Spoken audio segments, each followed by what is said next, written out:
Good evening and welcome to Straight Talk with Eugene Chan. Joining us this week is Dr. the Honourable Going Man, a member of the Standing Committee of the National Committee of the Chinese People's Political Consultative Conference, CPPCC. He will be sharing with us his insights from the 2025 Beijing Two Sessions, and then next week we will continue this discussion with Hong Kong Deputy for the National People's Congress, Andrew Yao. Dr. Ko is an orthopedic specialist, and I'm sure many of us remember him as our Secretary for Food and Health from 2012 to 2017. Prior to that, he led Hong Kong through the SARS outbreak as the acting chief executive of the Hospital Authority. He was awarded the Gold Bohemian Star Medal in 2017 for his long service in the public health sector, especially his pioneering work in enhancing Hong Kong's mainland medical exchanges. He is currently a member of the Executive Council. Welcome, Dr. Ko. Hello, Eugene.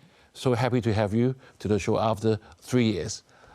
I'm sorry for my voice. Right, anyway, I know you were in Beijing for like 12 days and you just returned from Beijing after the two sessions. And what is your overall experience like attending the two sessions this time? It is a warm meeting with quite heated discussion during the group and panel discussions. But if you ask me on what is my insight from that meeting, I think everybody will have his own reading of the proceeding of the two meetings. My own reading is that the country have gone through very turbulent years in the 2024. And of course, as the international politics is intensing on China, we went through difficult time. Eventually, the financial and economic situation turns better towards the end of the year. And that's why there's a bit of optimism amongst delegates and members of the two meetings. Right, Dr. Ko, I'm sure the viewers will be very excited, will be very interested to know when you say the heated and very active discussion. Has that always been the case in the two sessions, or this year in particular, you felt there is even more participation from the delegates? No, I think in the group discussions, it's always have been very heated discussion, especially for I myself, because unlike the majority of the members from Hong Kong, I together with another member is in the medical and health sector group. So there in the two medical and health sector groups, there are around 90 members, except the two from Hong Kong, most of them from mainland itself. And there are, of course, a lot of issues concerning the healthcare reform in mainland. I see. So before we move into that sector of your specialty, healthcare work, I'm sure the viewers would like to know, we want to have a glimpse into a typical day during the two sessions. You told me earlier, the members were there for nearly a week, you were there for 12 days. So what exactly happened, or what is a typical day like as a delegate? Well, every day is different. We receive a full itinerary of the meetings once we reported to the meeting. On days where there are plenary sessions, of course, we have to go to the People's Hall. But on other days when we only have group sessions, we stay in our stationed hospital, hotel. Or hotel, yes. Sorry. Yes, that's okay. Yes. So the group discussions were conducted in the hotels, whereas the plenary sessions were in the People's Hall. Would you say it's a very intense sort of 7 days or even 12 days for you? It's quite intense because even in between, in and out of the meetings, the media from both mainland and Hong Kong were very active during the sessions. And they are, of course, interested to find out the insights from individual members during the meetings, as well as what sort of issues were they most concerned about. And more importantly, they usually would be very interested in the motions or proposals that the individual members have brought to the meetings. Right, Dr. Koh, the reason why we have 2 episodes on the 2 sessions is people in Hong Kong, we know how important the 2 sessions sort of imply for the future direction. You mentioned a very solid point earlier, saying that all delegates will have their own interpretation of the policy. So what would be the main message from the 2 sessions for Hong Kong, from your point of view? Because in the government work report, Chinese Premier Li Qiang delivered at the opening session of the NPC, and he reaffirmed the one country, 2 systems guiding principle and pledged to bolster the Greater Bay Area's capacity for innovation while highlighting Hong Kong's increasing vital role in helping our nation to further open up. Maybe you can share with us, on that basis, what will be your takeaway message, and especially what do you think Hong Kong people should know?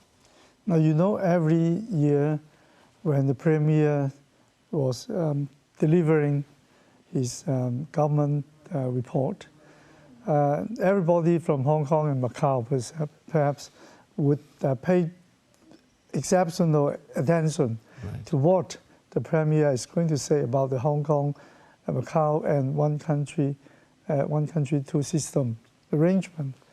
Now, this year, I think most people are rather happy because the Premier, in his report, delivered the whole spirit of one country, 2 system arrangement.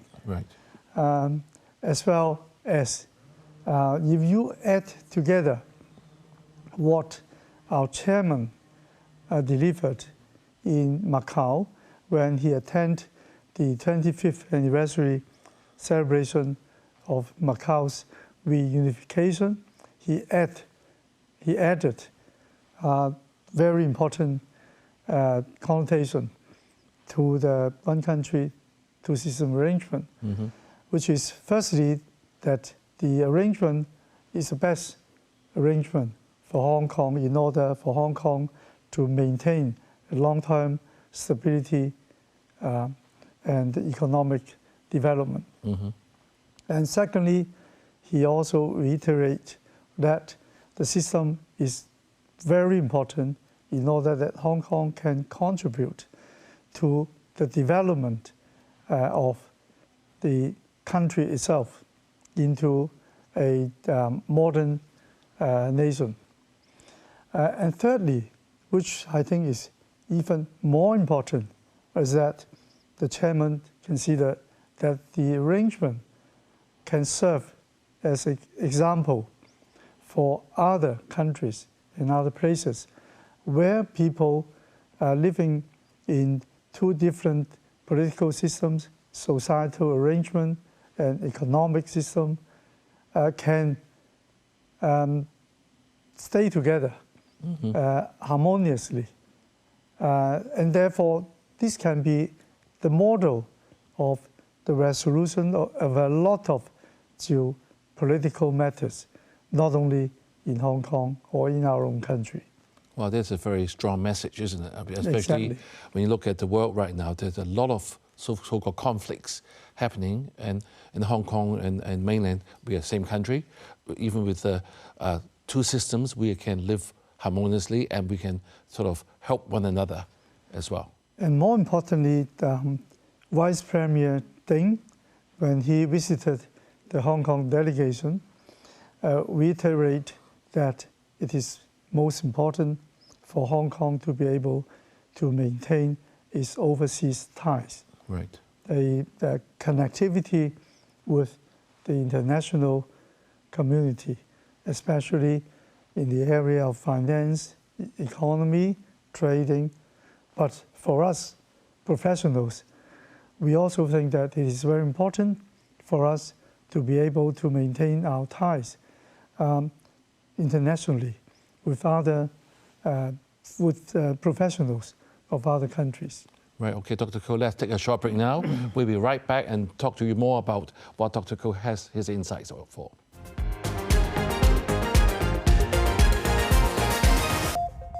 Welcome back to the first episode on the 2025 Beijing 2 sessions. With us is Dr. Goh Wing Man, a member of the Standing Committee of the CPPCC, and he has been sharing with us his insights.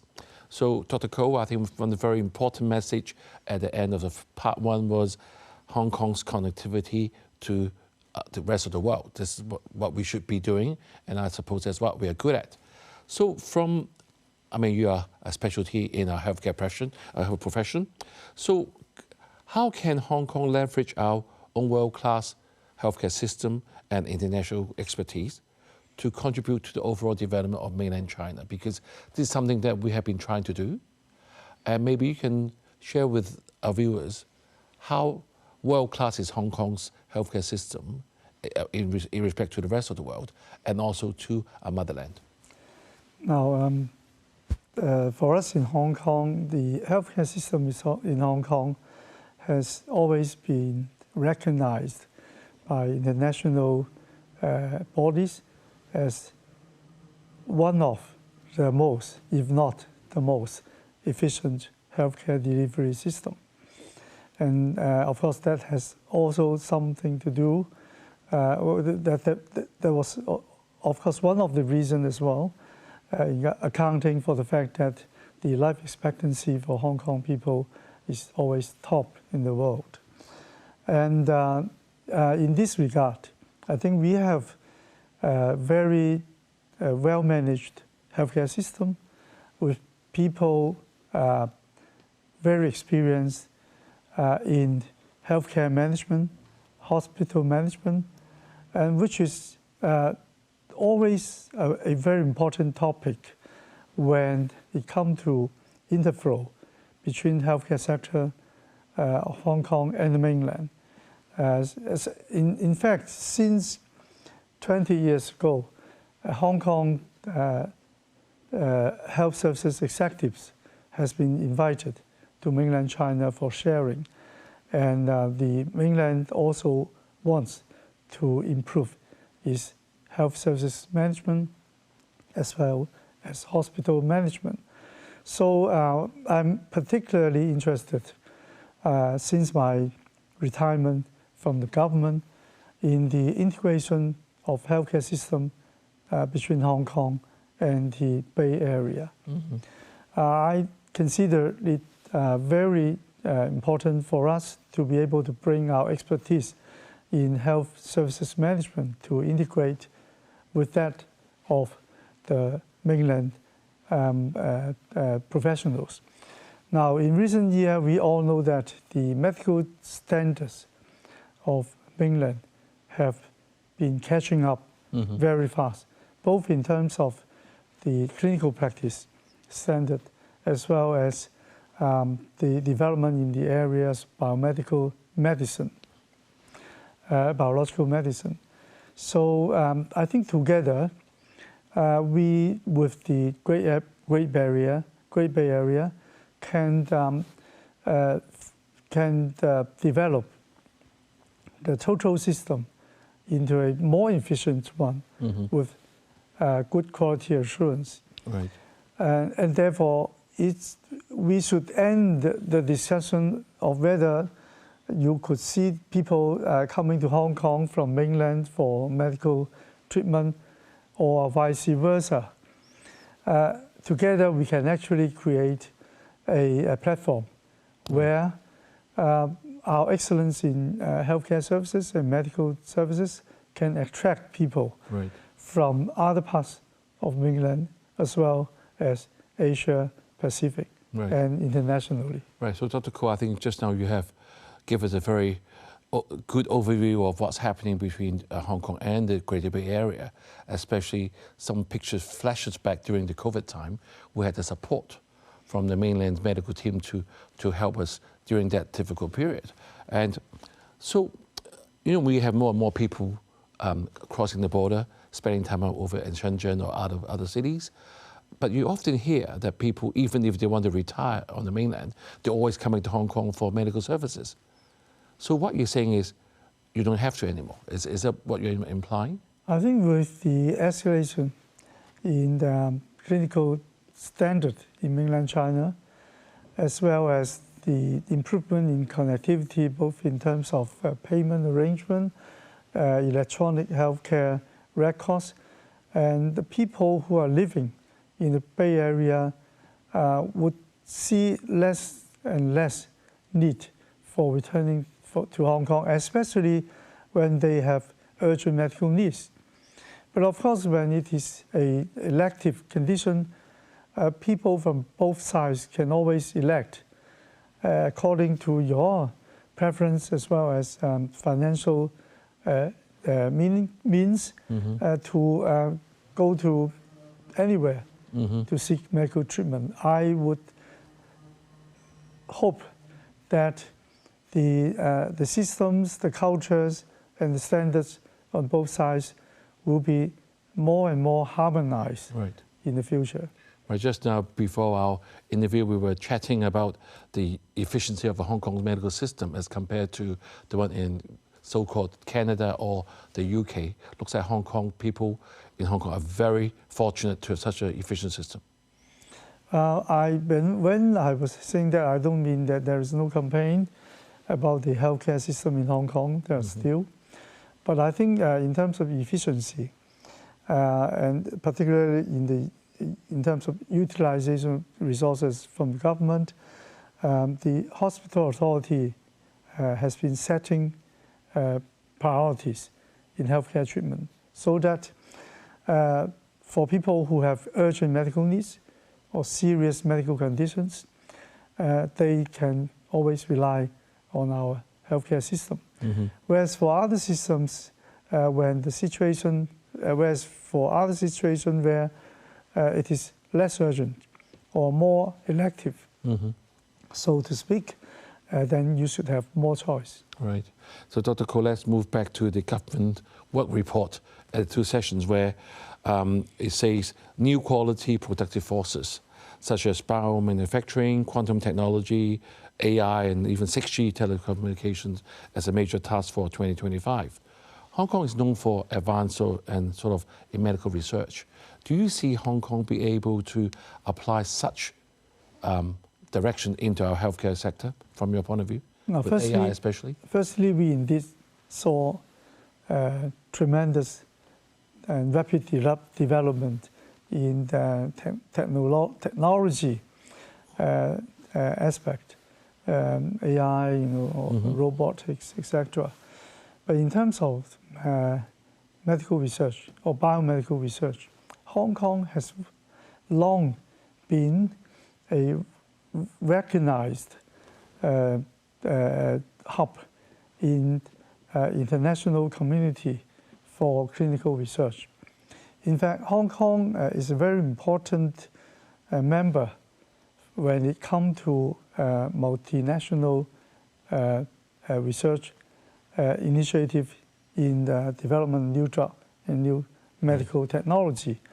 In this regard, I think Hong Kong has an advantage over the mainland.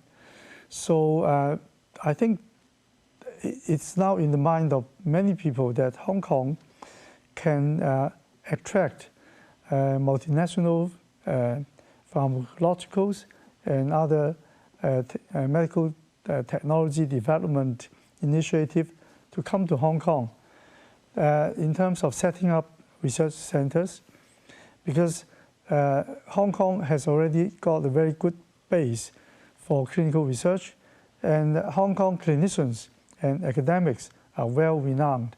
In fact, our professionals routinely being appointed to very important international board and councils in research. Right. So, Dr. Koh, I think what you're saying that is Hong Kong do and can play a very important bridge between motherland to the rest of the world, especially with international collaborations. And you can also see that the development of the new pharmacological products is actually coming up very fast from the mainland. But they have certain difficulties when it comes to the conduct of clinical trial, which can satisfy the requirements from organizations like FDA and Euro in terms of registration. So Hong Kong, in that regard, we can help. So we can collaborate with the mainland pharmaceuticals, for example, in bringing the new and original medicines to Hong Kong for clinical trials. So what you're saying is Hong Kong definitely can play the role, as you said earlier. We have to connect to the rest of the world, and having this international benchmarking for our Chinese, say, medicine or pharmaceutical companies does give Hong Kong a new role. Certainly, and you also know that the Hong Kong government now has the so-called 1+ arrangement for registrations of new pharmacologicals. So under this system, it is entirely possible for Chinese invented new medicines to be registered in Hong Kong with the approval from national board in the first instance, and then come to Hong Kong to gain real-world data in order for them to be registered in Hong Kong. Once it's being used in Hong Kong, then the rest of the world can see. Right. So would you say the Hong Kong medical and health sector are facing sort of a new horizon coming up with all these international connections and national policies? I do think so.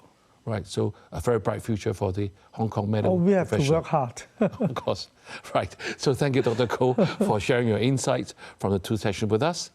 It is clear that by harnessing the strength of a world-class healthcare system and international expertise, Hong Kong can not only support healthcare advancements on the mainland, but also serve as a gateway to share Chinese healthcare innovations with the world.